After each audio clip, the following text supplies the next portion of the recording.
Today is June 26th, 2011. A few topics I want to cover.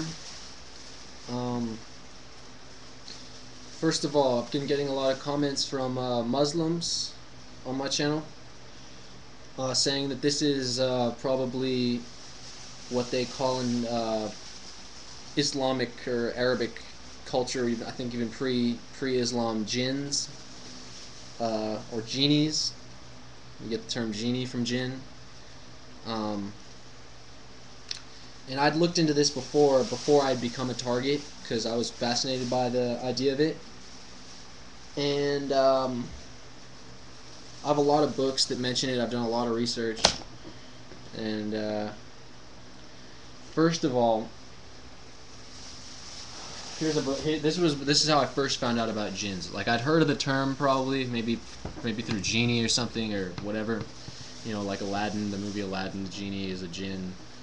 The sword, it comes from the lamp. The lamp is a source of enlightenment or whatever. People have contacted spirits throughout history, trying to get information. Like John Dee did that a lot. All right, so this book, Mind Control Language Patterns, right? It says in the beginning of this book.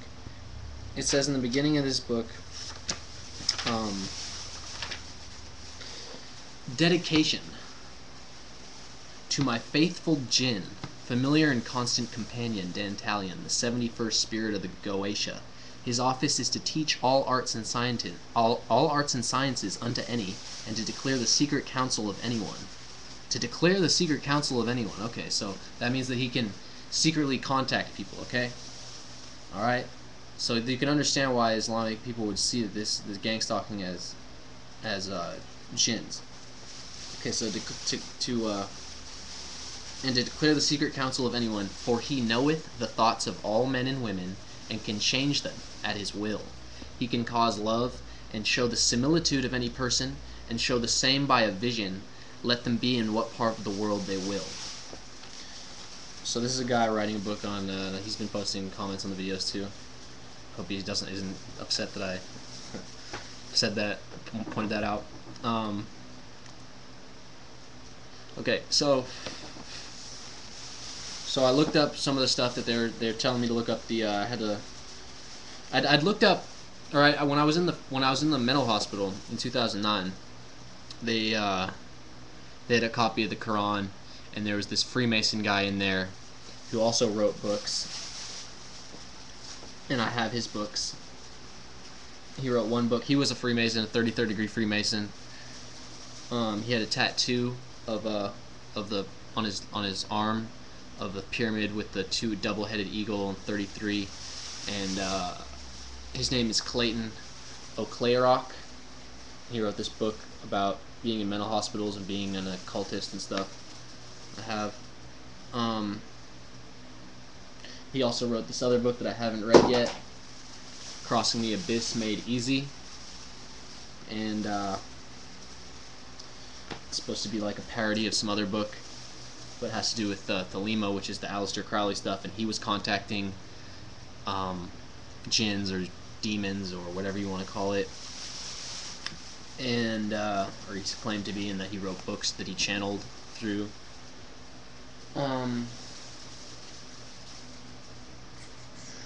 through the spirit. This is a book I've been interested in, doing a lot of research on and studying. It's got some interesting stuff in there. It just makes you think, but it could be good, it could be bad. But this is supposed to be channeled by a spirit. It's supposed to be Jesus.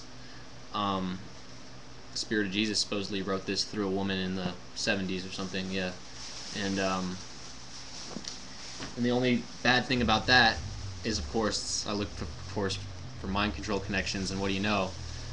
The woman who channeled it spoke it out loud, and somebody would write it down. This guy, Bill Thetford. And Bill Thetford was in mind control experiments for the CIA before MK Ultra. He was in the precursor, which was what, Bluebird or something like that. Just look up Bill Thetford, CIA mind control, The Course in Miracles. And so yeah, there's that. Other than that, it seems like kind of a cool book from what I've seen. I mean, other than Oprah Winfrey promoting it. Right after I started reading it, Oprah Winfrey started promoting it, and I was like, uh-oh.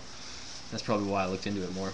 And there's people and I looked it up articles, so like A Course in Miracles, Illuminati, New World Order, all those type of connections, and they just kept pointing out that same connection over and over again.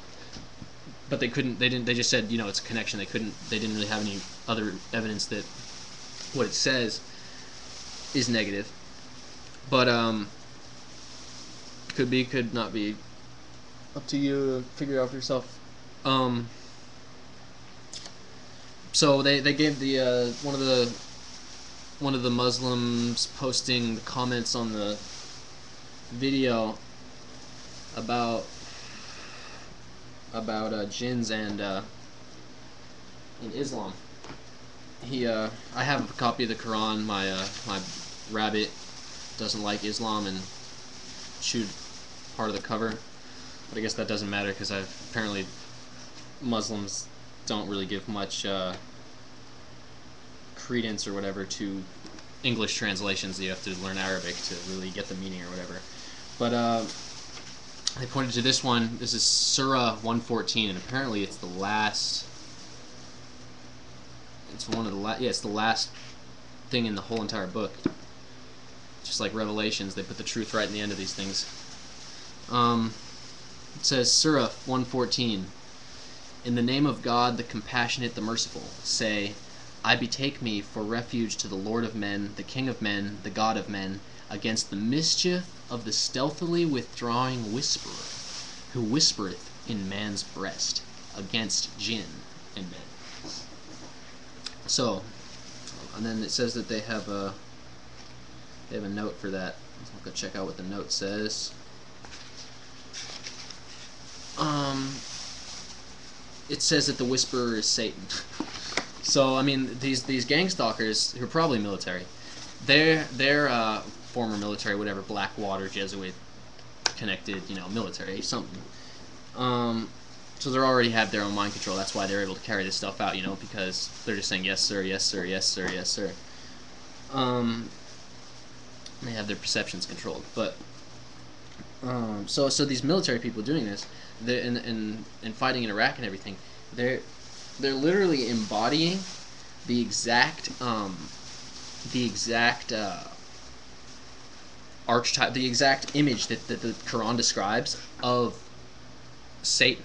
So I mean, they're creating this tribalism, and the troops buy into it. So they don't think, they never stop to think, what if Iraq was the most powerful country in the world, and they'd staged a 9/11, and we were a third world country, and they came over here and bombed us? We'd fight back too, and if we killed a few of them, then it would be the Iraqis saying, "Oh, fuck them! They kill us. We can do whatever we want to them." Glass parking lot, whatever they say. Fucking nuke the whole Middle East. When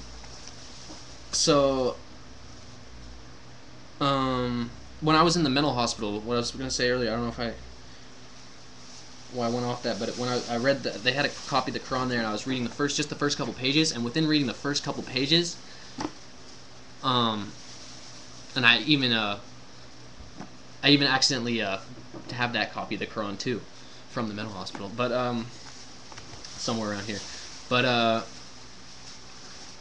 just reading the first few pages, you could really tell that that everything America's doing to the Muslim world is, just the perfect representation of what they see as Satan. So, I mean, and people know that, the blowback thing, like, they know that they're mad at us because we go against their religion, basically, in their eyes.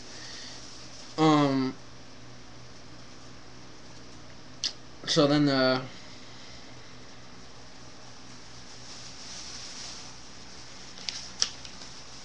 some other stuff I've been looking into.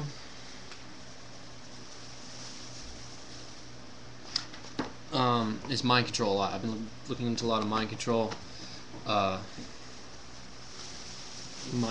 And so I'm rereading Transformation of America by Kathy O'Brien and Mark Phillips. Just look that up. You can find it for free online, or just buy it on Amazon. It's like, I'm sure you can find a used copy or whatever. It's worth paying them the money because it's good information.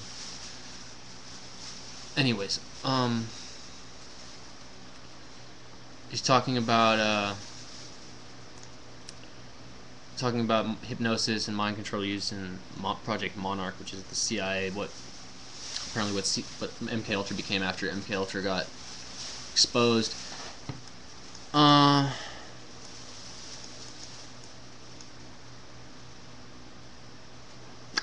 I'm not finding my note on it, but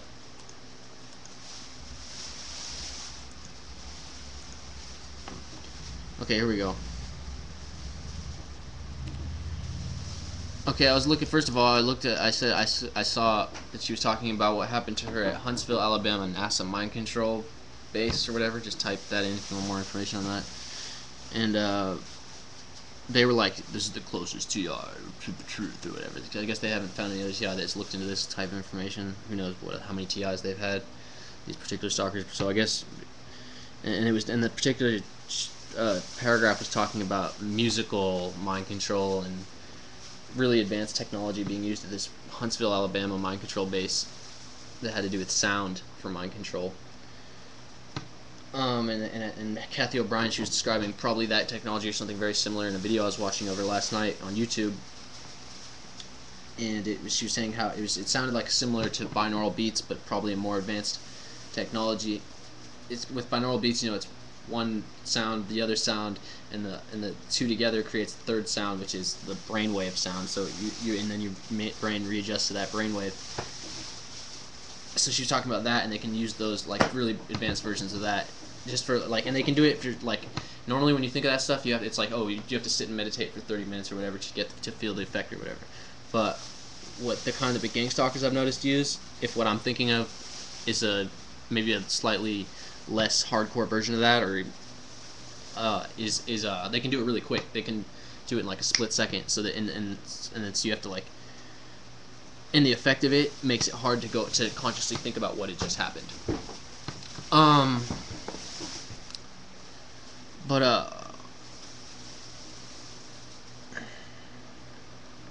Okay, she says, when I was returned to Houston as orchestrated by Byrd, she's talking about the Senator Byrd,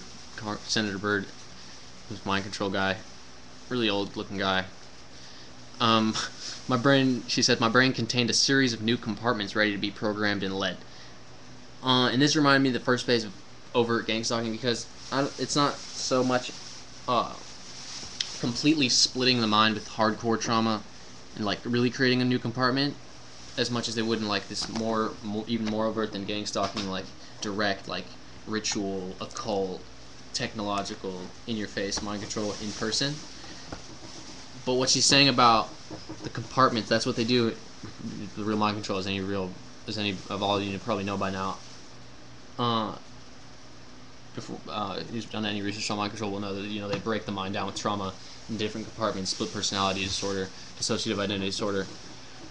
And that's what I was really studying a lot. That's what I was really getting into studying right before I became a target. There was so much going on right before I became a target that it's hard to pinpoint exactly what would be their motive.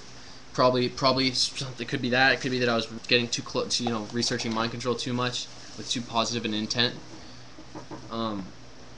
It could be that I just the effect of the drugs from the hospital had just started to really wear off, and I was feeling sort of normal again, writing music again, stuff like that, biking.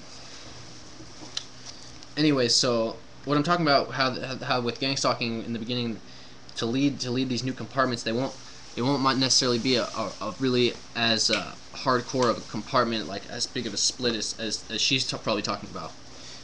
And I was just reading this last night, reading this paper on multiple personality disorder last night, and then today I found this about the the quote I just talked about with Kathy O'Brien. So it shows you how all these different topics of research can come together.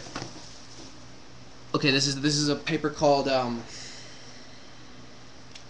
The Management of Malevolent Ego States in Multiple Personality Disorder by John G. Watkins, PhD, and Helen H. Watkins, PhD. Abstract, it says, malevolent personalities create tremendous problems to both the patient and the therapist. The dangers of possible suicide, homicide, and other acting out by such angry states multiply the difficulties in achieving